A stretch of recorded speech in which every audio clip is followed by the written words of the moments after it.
ರಾಜ್ಯ ಕಂಡಂಥ ಅತ್ಯಂತ ಅದಕ್ಷ ಮತ್ತು ಅಸಮರ್ಥ ಗೃಹ ಸಚಿವರ ತವರು ಜಿಲ್ಲೆ ತುಮಕೂರಿನಲ್ಲಿರುವಂಥ ಪೊಲೀಸ್ ಇಲಾಖೆಯ ಮುಖ್ಯಾಧಿಕಾರಿಗಳು ಸೇರಿದಂತೆ ಎಲ್ಲ ಪೊಲೀಸ್ ಇಲಾಖೆ ಅಧಿಕಾರಿಗಳು ಬಹುಶಃ ಅಷ್ಟೇ ಅಸಮರ್ಥರು ಮತ್ತು ಅದಕ್ಷರು ಆಗಿದ್ದಾರೆ ಮತ್ತು ಸುಳ್ಳು ಆರೋಪಗಳನ್ನು ಹೇಳುವಂಥವರು ಆಗಿದ್ದಾರೆ.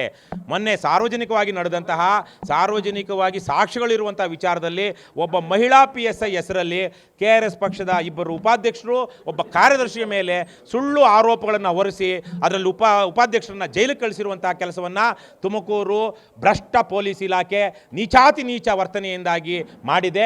ಇದನ್ನು ಕರ್ನಾಟಕ ರಾಷ್ಟ್ರ ಸಮಿತಿ ಪಕ್ಷ ಉಗ್ರವಾಗಿ ಖಂಡಿಸುತ್ತೆ. ಇಡೀ ರಾಜ್ಯದಲ್ಲೇ ಬಹುಶಃ ಇಷ್ಟು ಅದಕ್ಷ ಬಹುಶಃ ಬಸವರಾಜ ಬೊಮ್ಮಾಯಿ ಅವರಿಗೆ ಕಾಂಪಿಟಿಷನ್ ಮಾಡುವ ರೀತಿಯಲ್ಲಿ ಅದಕ್ಷ ಮತ್ತು ಅವ್ರಿಗೆ ಆಸಕ್ತಿಯೇ ಇಲ್ಲದಂತಹ ಇಲಾಖೆಯಲ್ಲಿ ಆಸಕ್ತಿಯೇ ಇಲ್ಲದಂತಹ ಮಂತ್ರಿ ಅಂದರೆ ಪರಮೇಶ್ವರ್. ಇವರ ಅರ್ಹತೆಗೆ ಇಷ್ಟು ವರ್ಷಗಳ ಕಾಲ MLA ಆಗಿದ್ದಾರೆ, ಮಿನಿಸ್ಟರ್ ಆಗಿದ್ದಾರೆ, 4 ಸಲ ಸಚಿವರಾಗಿದ್ದಾರೆ. ಇಷ್ಟೂ ದಿನಗಳ ಕಾಲದಲ್ಲಿ ತುಮಕೂರು ರಾಜ್ಯದ 2ನೇ ಅತಿ ದೊಡ್ಡ ಜಿಲ್ಲೆ ವಿಸ್ತೀರ್ಣದಲ್ಲಿ ಮತ್ತು ಜನಸಂಖ್ಯೆಯಲ್ಲಿ ಇಂತಹ ದೊಡ್ಡ ಜಿಲ್ಲೆಗೆ ಒಂದು ಸರ್ಕಾರಿ ಮೆಡಿಕಲ್ ಕಾಲೇಜು ತರುವಂತಹ ಕನಿಷ್ಠ ಜನಪರ ಕಾಳಜಿ ಬದ್ಧತೆ ಇಲ್ಲ ಇವರಿಗೆ. ಯಾಕೆಂದರೆ ಅವರ ಮೆಡಿಕಲ್ ಕಾಲೇಜ್ಗೆ ಅವರ ಇಂಜಿನಿಯರಿಂಗ್ ಕಾಲೇಜುಗಳಿಗೆ ಸರ್ಕಾರಿ ಮೆಡಿಕಲ್ ಕಾಲೇಜು ಇಂಜಿನಿಯರಿಂಗ್ ಕಾಲೇಜುಗಳು ಕಾಂಪೀಟ್ ಮಾಡ್ತವೆ ಅನ್ನುವಂಥ ದುರ್ಬುದ್ಧಿಯ ಕಾರಣಕ್ಕೆ ಅದೇ ರೀತಿಯಲ್ಲಿಯೇ ಇಲ್ಲಿ ಚಿಕ್ಕನಾಯಕನಹಳ್ಳಿ, ಗುಬ್ಬಿ ಮತ್ತು ತಿಪ್ಟೂರು ಭಾಗದಲ್ಲಿ ಗಣಿಬಾಧಿತ ಪ್ರದೇಶಗಳಿವೆ. ಆ ಗಣಿಬಾಧಿತ ಪ್ರದೇಶಗಳಲ್ಲಿ ಪುನರುಜ್ಜೀವನ ಮತ್ತು ಪುನಶ್ಚೇತನಕ್ಕಾಗಿ ಸಾವಿರಾರು ಕೋಟಿ ರೂಪಾಯಿ 16,000 ಕೋಟಿ ರೂಪಾಯಿ ಇವತ್ತು ಖಜಾನೆಯಲ್ಲಿ ಕೊಳಿತಾ ಇದೆ.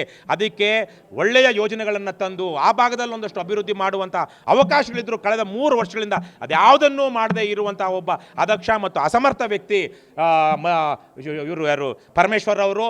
ಮೊನ್ನೆ ತುಮಕೂರಿನಲ್ಲಿ ನಡೆದಂಥ KRS ಪಕ್ಷದವರ ಮೇಲೆ ನಡೆದಂತಹ ಒಂದು ರೀತಿಯ ಹಲ್ಲೆ ಸ್ವತಃ ಪರಮೇಶ್ವರ್ ಅವರು ನಿಲ್ಸೋ ತೆಗಿಯೋ ಕ್ಯಾಮ್ರಾ ಅಂತೇಳಿ ಕೈ ಮಾಡ್ತಾರೆ ಅಂದರೆ ಇವರ ದರ್ಪ. ಇವರು ಒಬ್ಬ ಕುಟುಂಬ ವಂಶ ಪಾರಂಪರ್ಯ ರಾಜಕಾರಣದ ಪ್ರತಿನಿಧಿಯಾಗಿರೋದ್ರಿಂದ ಆ ದರ್ಪ ಬಂದಿದೆ ಅಂತ ನಾವು ಭಾವಿಸ್ತೀವಿ. ನೆಪೋ ಕಿಡ್ ನಂಬರ್ 1 ದೇಶದಲ್ಲಿ ರಾಹುಲ್ ಗಾಂಧಿ ಅವರು ಮಾತ್ರ ಎಲ್ಲ ಕಡೆ ಹೋಗಿ ಸಂವಿಧಾನ, ಪ್ರಜಾಪ್ರಭುತ್ವ, ಮೂಲಭೂತ ಹಕ್ಕುಗಳಂತ ಮಾತಾಡ್ತಾರೆ. ಆದರೆ ನೆಪೋ ಕಿಡ್ಗಳಿರುವಂತಹ ಅತಿ ಹೆಚ್ಚು ಸಂಖ್ಯೆಯಲ್ಲಿ ನೆಪೋ ಕಿಡ್ಸ್ ಇರುವಂತಹ ವಂಶ ಪಾರಂಪರ್ಯ ಇರುವಂತಹ ಕಾಂಗ್ರೆಸ್ ಪಕ್ಷ ಯಾವುದೇ ಕಾರಣಕ್ಕೂ ಅದು ಪ್ರಜಾಪ್ರಭುತ್ವದ ರಕ್ಷಣೆ ಮಾಡೋದಿಲ್ಲ ಇವತ್ತಿರುವಂಥ ಸಂದರ್ಭದಲ್ಲಿ.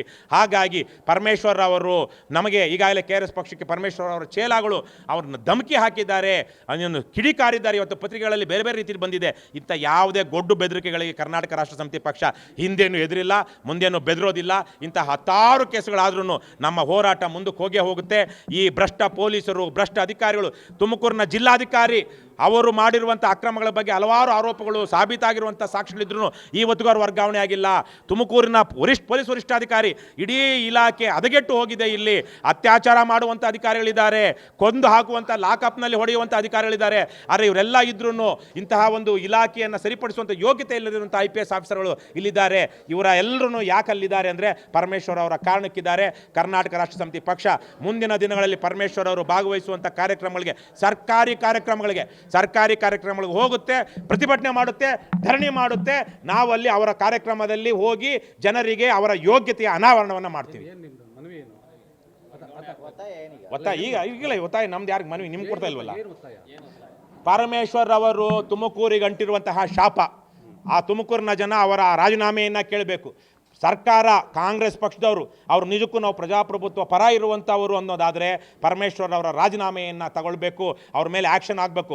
ಪರಮೇಶ್ವರ್ ಅವರು ಈಗಾಗಲೇ ನಾವು ಪತ್ರ ಬರೆದಿದ್ದೀವಿ. ಪರಮೇಶ್ವರ್ ಅವ್ರ ಮೇಲೆ ದೂರು ದಾಖಲಿಸೋದಕ್ಕೆ ರಾಜ್ಯಪಾಲರು ಅದಕ್ಕೆ ಪೂರ್ವಾನುಮತಿ ಕೊಡಬೇಕು.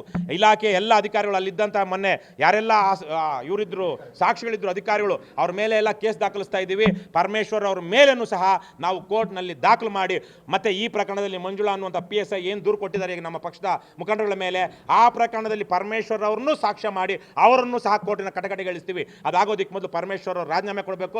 ಅವರಿಗೆ ಸಾವಿರಾರು ಕೋಟಿ ರೂಪಾಯಿಗಳ ಆದಾಯ ಇರುವಂಥ 2 ಮೆಡಿಕಲ್ ಕಾಲೇಜು, 1-2 ಇಂಜಿನಿಯರಿಂಗ್ ಕಾಲೇಜ್ ಇದೆ, ಸಾಕಷ್ಟು ಕೆಲಸ ಇದೆ. ದಯವಿಟ್ಟು ರಾಜ್ಯ ಸರ್ಕಾರದ ಈ ಕೆಲಸ ಬಿಟ್ಟು ಅವರು ಅಲ್ಲಿ ದುಡ್ಡು ಬರುವಂತಹ ಏನಂತಾರೆ ಕಾನೂನುಬದ್ಧವಾಗಿ ದುಡ್ಡು ಬರುವಂಥ ಅವ್ರ ಉದ್ಯಮ ಏನಿದೆ, ಅವರ ಇಂಡಸ್ಟ್ರಿ ಏನಿದೆ, ದಯವಿಟ್ಟು ಅದಕ್ಕೆ ಗಮನ ಕೊಡಲಿ, ರಾಜಕೀಯದಿಂದ ಹೊರಗುಳಿಲಿ ಅಂತ ನಾನು ಕೇಳಬಯಸ್ತೀನಿ.